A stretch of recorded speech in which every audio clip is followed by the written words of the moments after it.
things that we'd like to do. We'd like to go back and analyze why I keep telling people everywhere that God looks at you and says, "You're good enough for me." He does not look at us in hopes that one day that you might get justified. He's not looking for some type of forensic act on someone's part to actually satisfy him. He's not looking for any of the doctrines of propitiation. He's not looking for the doctrine of atonement to appease him. For if we claim that God needs atonement, we're going to run into a big problem. And the problem is found in the book of 1 Corinthians. And I want us to turn there for a moment. It's a very good read. 1 Corinthians chapter 13. And we need to keep this between the left and the right ear, that the Apostle Paul, he did not, and I say he did not speak to angels as he claims. According to his confession, he talked directly with Jesus Christ himself. In other words, if we can trust what Jesus said. And let me just read you just a little bit from a book that might say something good just before we get into 1 Corinthians chapter 13. And I want you to listen to who Jesus is. For if Jesus is the mediator, and if this mediator actually talked to the Apostle Paul, that is, on the road to Damascus, that is, to this man who was named on the 8th day of his life, Shaul, that is Saul, named after the first king of Israel. If it's true that Jesus actually spoke with him and revealed everything that the Apostle Paul claimed that he did, first we must ask ourselves the question, who is this Jesus? In John chapter 14, if we read this, we're going to find that Jesus makes this claim. He said, "Your heart must not be troubled." You know, I find most people in religion having heart trouble. They can't perceive the goodness of God. They have the inability to grasp how wonderful and awesome God is. They can't fathom that God is so close. They can't fathom that God is actually in them. They have heart trouble. And if your heart is troubled, you're probably not going to understand God at all. And so Jesus says something that's quite powerful here. He says, your heart must not be troubled. I love it when Jesus starts acting like a great physician. He's interested in healing the heart. And Jesus says, believe in God. And I'm reading a meta-language of theology here. I'm not claiming that this is the best translation. This translation simply comes from a Greek text, which was taken from a template of Aramaic in which Jesus was speaking. Believe in God, believe also in me. Let me state something for the record. The preposition in your English text is highly suspect when it comes to the way that it relates to the Greek text. The reconstruction of the Greek text has been going on for hundreds of years. And now, since we have thousands upon thousands upon thousands of manuscripts, both biblical and extra-biblical manuscripts, we can now understand the preposition much, much, much, much better. And I'm talking about that preposition in Greek, en. And so when God says He's in, we need to start rethinking the concept of that preposition, because that preposition is even more powerful than what we've ever contemplated. For instance, when you read Ephesians chapter 1 and you read that preposition in, it should be articulated in a much different way, because He's a lot closer than just being in you. And we're going to talk about that possibly later tonight or later this evening. But for time's sake this morning, I want to talk about what Jesus said. He said, believe in God.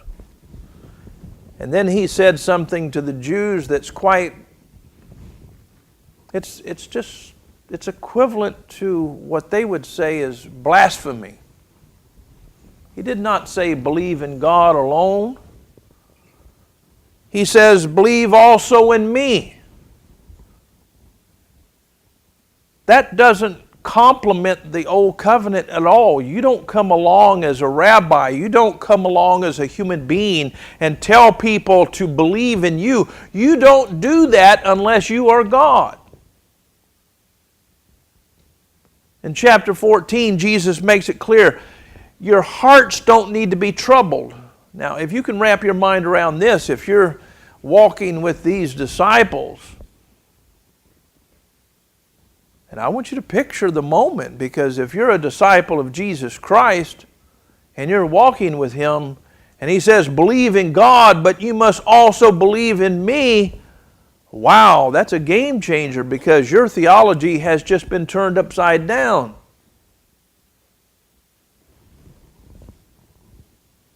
So for the record, Jesus is not saying believe in God and don't believe in me. He's simply saying believe in God, believe in me. The Greek text is actually telling us believe in me because I am God. Jesus is not skirting the issue here. Now, since they could touch Him, they didn't want to think that they could touch their God. They had been raised to believe that God wasn't close.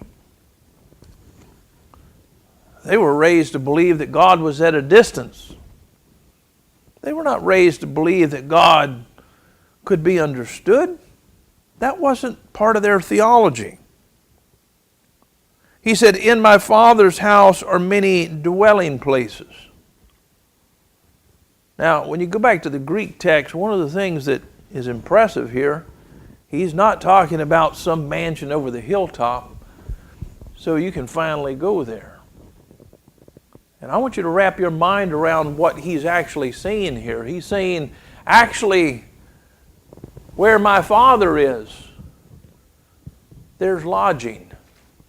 And the kind of lodging that He's painting the picture of and trying to nuance, He's simply saying, when you're on this journey, there is a place to rest. He's not talking about a mansion over the hilltop. He's not talking about plenty of room for you. He's talking about there is a place in which you can actually get rest, because the context is these people have heart trouble. They're upset. They can't grasp the real God. And it's in that kind of context that John speaks concerning what Jesus said. He records the words of Jesus, and we need to look at this and carefully analyze it. In my Father's house. If you take the word house and you make it into a literal house, you have failed the read much in every way. It's not a literal sense at all that Jesus is using. He's using extreme metaphor here, and it's wonderful. Dwelling places. Listen to this. If not, I would have told you. He said, I'm going away to prepare a place for you, because He wants these people to start this journey. Currently, these people are stuck. They're fixed in theology, and Jesus is wanting them to start this journey. He doesn't want them to start this journey feeling as if they are going to fail because they were afraid. And so when he starts speaking to them, he said, let me speak some words of comfort. My Father's house, metaphorically speaking, there's a place of rest for you. You're not going to get so tired that you can't make the journey. I'm going away to prepare a place for you. If I go away and prepare a place for you, I will come back and receive you to myself, so that where I am, you may be also. You know the way where I am going. So he's indicating that where I am, you're going to be. So we find distance, a journey, if you will. It's not this physiological journey in the sense of walking. It's a journey that is philosophically. Jesus is simply saying, where I am philosophically, my viewpoint right now isn't where you are at currently. And I'm going away in a sense. I'm going to leave physically, and that's going to bother you, and that's going to cause your heart possibly to flutter a time or two. But you don't understand. I'm going to come back quickly, and you're going to have to comprehend some things. I'm going to be in you. I'm going to be close to you, and you're going to have to get that philosophically speaking. As we continue to read, Thomas says, Lord, we know where you're going. How can we know the way? So it's apparent that we're talking about a journey. And at least Thomas is understanding that there is a journey in front of him that needs to be made. Jesus told him, I am the way, the truth, and the life. No man comes to the Father except through me. Now, lots of people, unfortunately, in religion, are claiming that unless you get saved, that is, believe in Jesus, that you can't go to the Father. And that's not what Jesus is saying at all. Jesus is not talking to people who had the right theology between the ears. He's talking about a journey. He's talking about a journey of people who need to be intellectually honest. In other words, we're talking about people who had a theology that would say, oh, the wages of sin is death. What did Jesus say about the wages of sin is death? Let me pick up another book and read it for a moment. Let's talk about the wages of sin is death. Let's talk about the judgment of God. Let's talk about a God who would actually send wild animals after your children. Let's talk about that old covenant.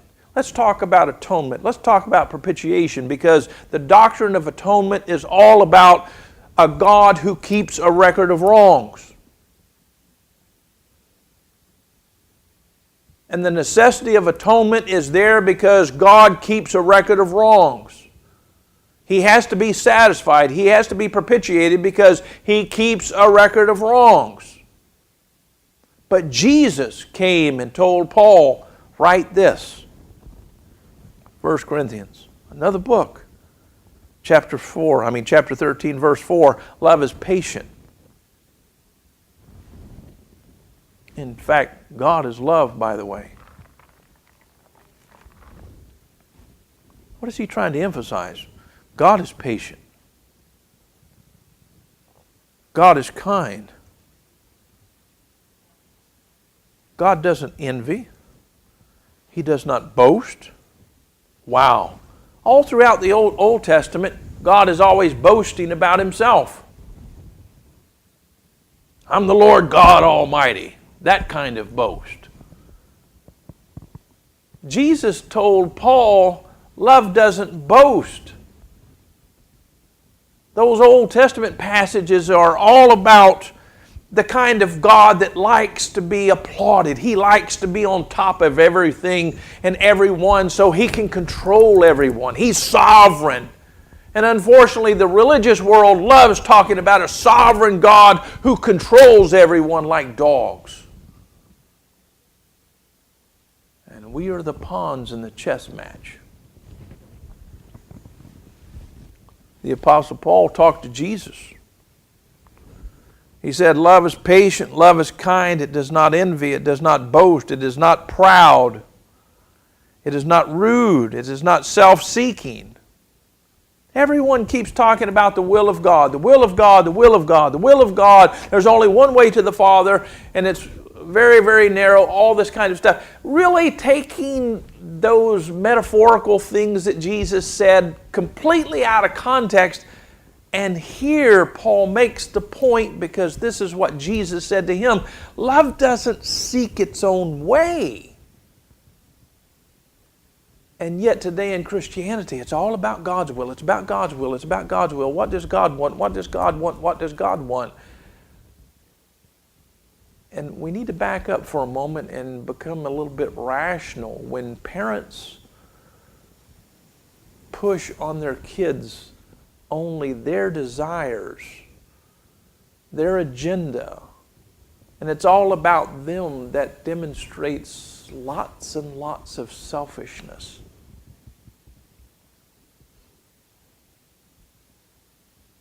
Let's keep reading. Chapter 13.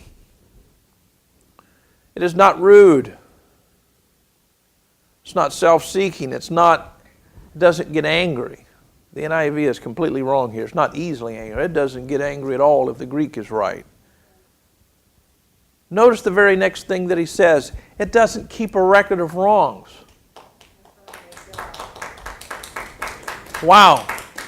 Love doesn't keep a record of wrongs. What does that say about atonement? What does that say about the doctrine of propitiation? In order to have the doctrine of propitiation, you have to, at one point in time, hold a record of wrongs in order to have something to be satisfied. And in this case, theology would have you believe, and I'm talking about the theology of the Jews, Judaism, would have you believe that without the shedding of blood, you really can't have forgiveness. You really can't have atonement. You can't have legal justification. You can't have any of those things. But my question is, has God always loved you and me? If Ephesians chapter 1 is correct, the answer to that is yes. He didn't predestine you because He wasn't in love with you. He predestined you because He was in love with you. He didn't predestine you to go to heaven. He predestined you to become like His Son. That's powerful. In other words, I've been predestined for my character to change to become like Him. This is talking in a parental language. This is not talking about in a forensic language. In other words, when Jesus came to the Apostle Paul, he took away the fabric of forensic talk and he started talking like a parent. Wow, that changes everything. God says love doesn't keep a record of wrongs. The doctrines of atonement indicate that God is going to pour out His wrath upon us. And He's doing so because it's just, because He has held a record of our wrongs. And so sweet Jesus comes along and He dies on the cross and He covers our sin with His blood. Now that's a wonderful piece of theater there, but that's not what took place. What took place 2,000 years ago, God Himself came into the world to demonstrate that He's love, He's kind, He's patient. He doesn't keep a record of wrongs. He came into the world to say, if someone slaps you on one side of the cheek, turn the other one to him. You say an eye for an eye and a tooth for a tooth, and I tell you not to resist an evildoer. So the day that they started beating him and beat him beyond recognition, he did not resist the evildoers. Why? To nuance, he is in love with his children. He didn't bleed and die to atone for our sins. He bled and He died to prove to you and me that He loved us. The purpose of the cross wasn't to atone for my sins, because in the old covenant system, you had to have the perfect place. The perfect place of atonement is not the place that says you're cursed of God. Now, when you take God and put Him on a cross and say, God, you're cursed of God, your theology is messed up. When you take God, who is patient, who's kind, who doesn't keep a record of your wrongs, and He allows you, and He lays His life down willingly simply to nuance how much He loves you. I'm not keeping a record of your wrongs. I'm not keeping a record of your wrongs. I'm not keeping a record of your wrongs. Can't you see my heart? You're beating me beyond recognition, and yet I do not resist an evildoer. I just keep being patient and kind, long-suffering. I will remain faithful even though you're not faithful. I will remain faithful to who I am to you. That's awesome. So did He atone for our sins? No.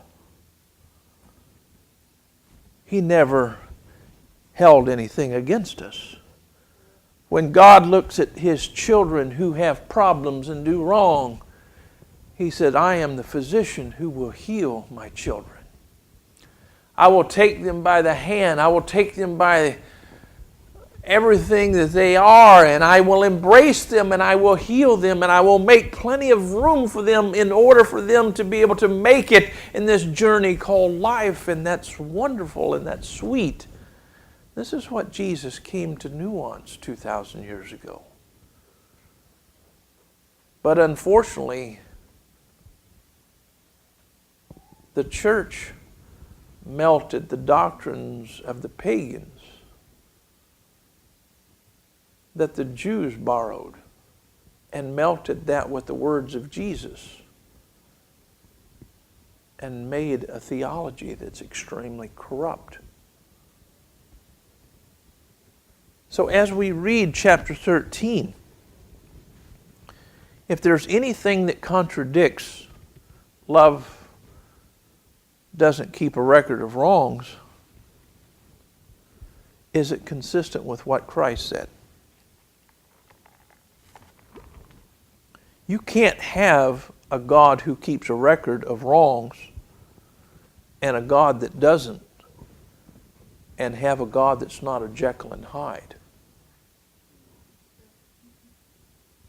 So at some point in time, you're going to have to be intellectually honest, and you're going to have to grasp this. Paul said Jesus came along and abolished the law with its commandments and regulations. Why? He contested it much in every way.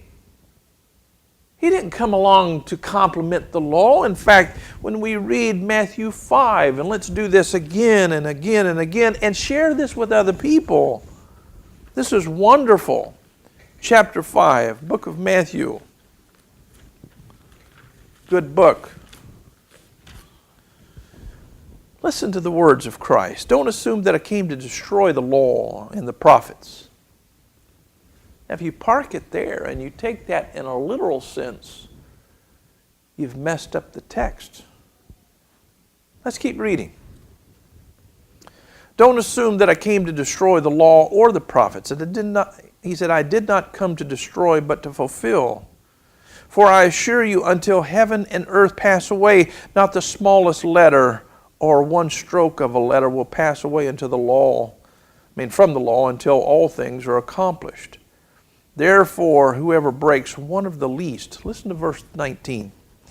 Therefore, whoever breaks one of the least of these commandments, if you break the least of the commands,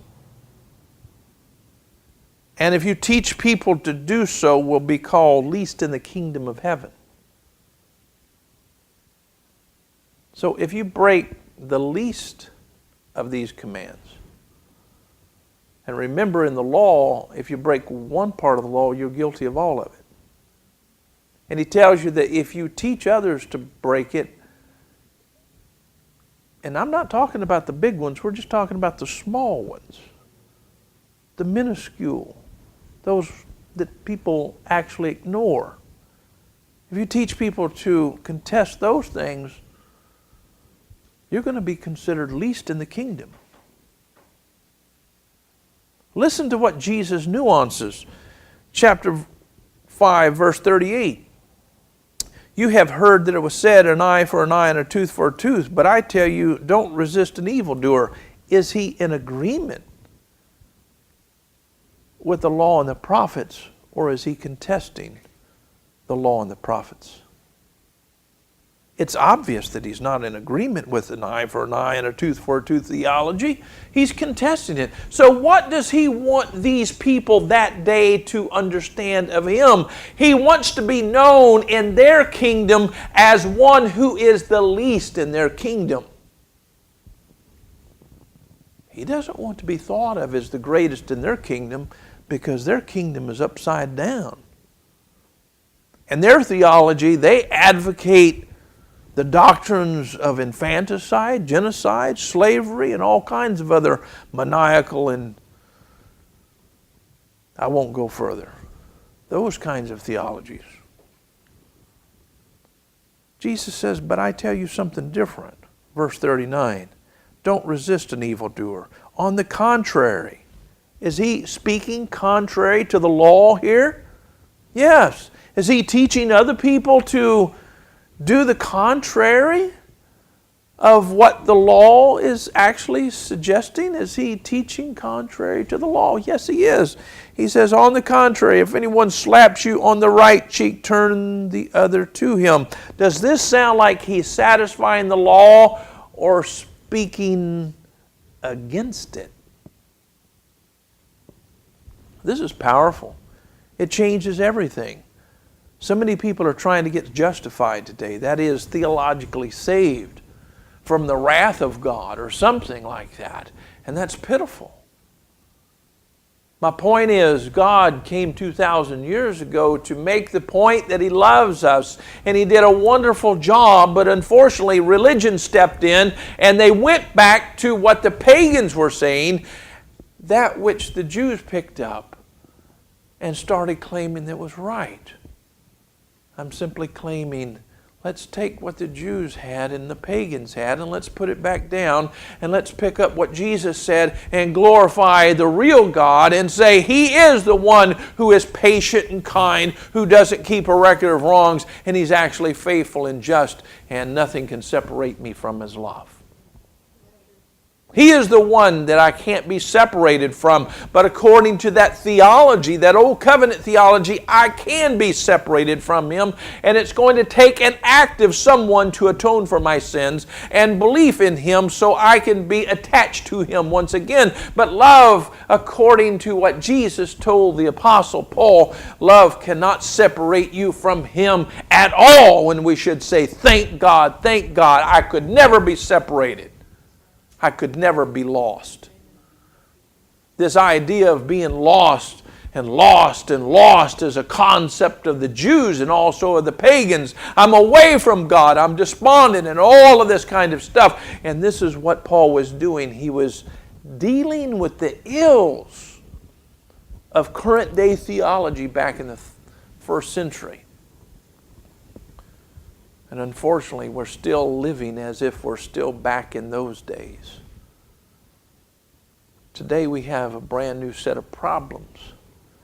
And if we keep living as if we're back in that ancient day, we're going to lose our minds. Our hearts will become troubled. We need to leave that world and walk forward, just like Jesus was trying to encourage these guys. I've made room for you. When you look at me, you're looking directly at the Father, and this is wonderful.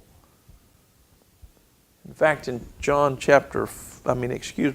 chapter 5, he makes this statement. You have heard that it was said, love your neighbor and hate your enemy. Where did they get that theology? They got it from the old covenant. The law and the prophets. That's what they argued. But Jesus says, but I tell you, once again he speaks against the law and the prophets. He wants to be known as least in the kingdom. That's what he was trying to nuance in chapter 5. He's not trying to say, I came to fulfill this stuff. This is not what he's suggesting. He is using extreme metaphor to make a point to people who had a hyperbolic kind of language. But unfortunately in English, most of us have been, too literal to even understand his point. So Jesus says, this is what you do to your enemies. You love them. That's a game changer, because if Paul is right, that is in definition about love, love is patient. Now I sat down and did a translation, a quick translation before class about a month and a half ago, and I scribbled this down on a piece of paper. Chapter 13 reads this way in the Greek. It says, love is patient. And please understand that any time that you take word-for-word translations, you're missing the entire language flux of how the Greek works. Greek is, for instance, participles. To suggest that a participle can be translated by one word in English is language stupid. It's nonsense, because the flair and the ideas of how Greek works is much different than English. And so the concepts of these people in logic, etc., is much different. And so sometimes it takes a lot of words really to grasp the meaning in an equivalent manner. And this is the reason that I translated this as such. Love is patient, that is, it bears with others. Love is kind. Love doesn't resent or get discontented. Love doesn't glorify oneself with words. Where do we hear the doctrines that say everything's about me? That would be in the Old Testament. Love doesn't glorify oneself with words. One doesn't measure self-worth over the worth of others. Love cannot be angered. Love doesn't seek its own will. Love doesn't keep a record of wrongs. Love doesn't use wrongs against another. Please hear that. Please listen to this. Love never uses someone's wrongs against someone else. This is why when Jesus came, it was articulated by the disciples that Jesus wasn't interested in paying evil for evil. He was interested in taking people who do evil and giving them something good. When our children do bad things, we do not do bad things to them. We do everything that we can to correct their behavior. We take that corrective love that we have for our children and we just pour it out in abundance to change and modify who they are so they can be blessed and healed. As we continue, it says, love is only compatible with truth. Love always protects. Love is faithful. Love is certain. Love endures. And love never fails. That's awesome. The point is, if we pick up this book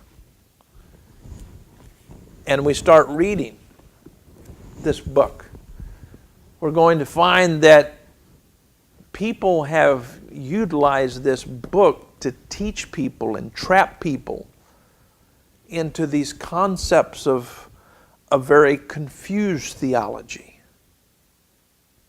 You can't say that you can take the old covenant and mix it with the new covenant and not be confused. People today have hell, fire, and brimstone in their Bibles. Thank God someone was sane enough to take hell out of Bibles. It doesn't exist in the manuscripts of any of the Old or the New Covenant manuscripts. But unfortunately, man is not satisfied with actually looking at what's actually there. Man would rather modify it with his own system of theology.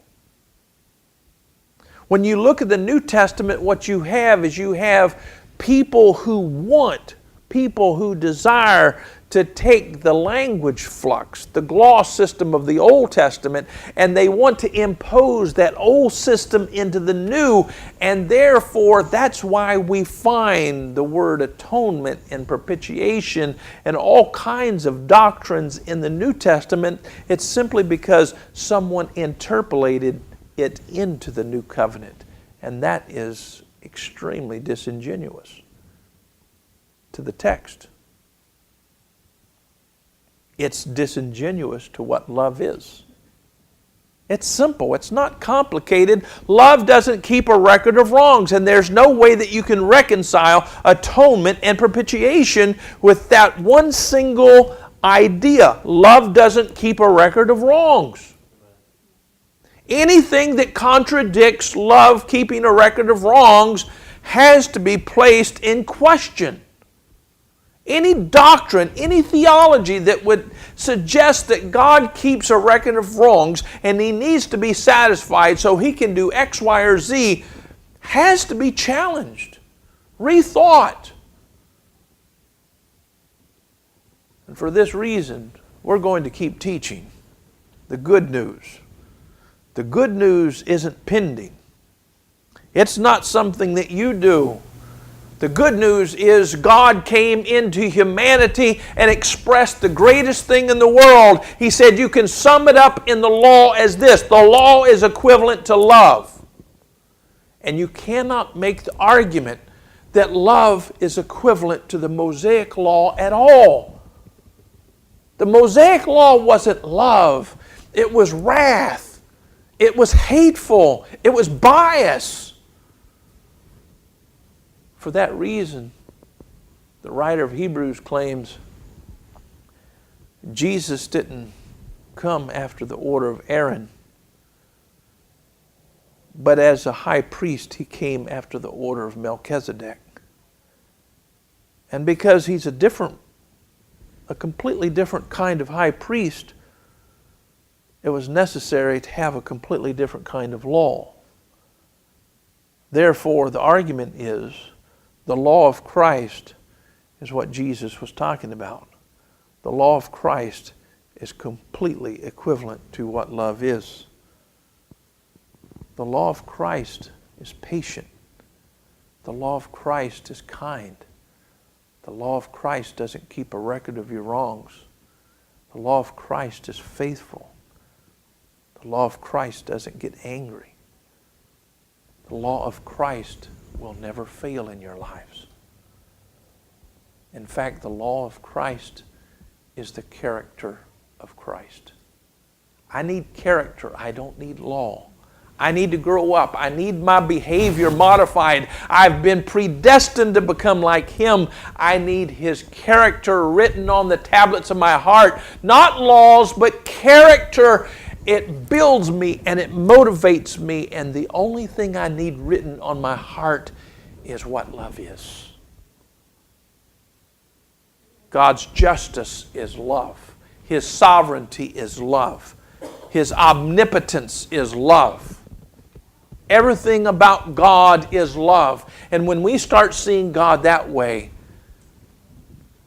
we start seeing God as He truly is. And so please, I plead with you, leave religion. Just leave religion for a moment. Get a breath of fresh air and say to yourself, I want to be intellectually honest about this. If love is actually something that doesn't keep a record of wrongs, how can I reconcile that with all of these old covenant mindsets of theology?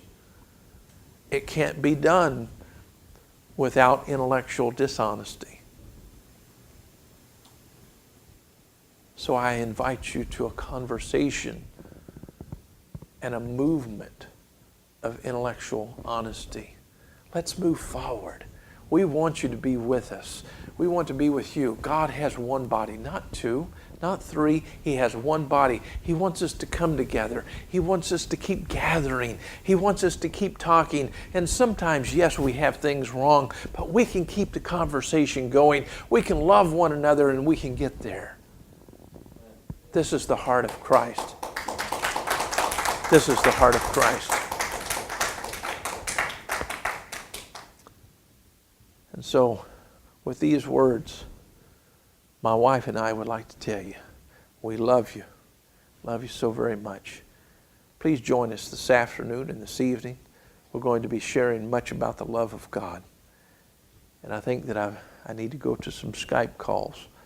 And so if you're interested in becoming a part of what we're doing here, you too can Skype in with us, and we'd be glad to speak with you personally, because we believe that people need to be accessible. We need to get into the conversation. May God bless, and if you need a Skype number, please contact us. Joey will give you the means to be able to contact us, and we will do this.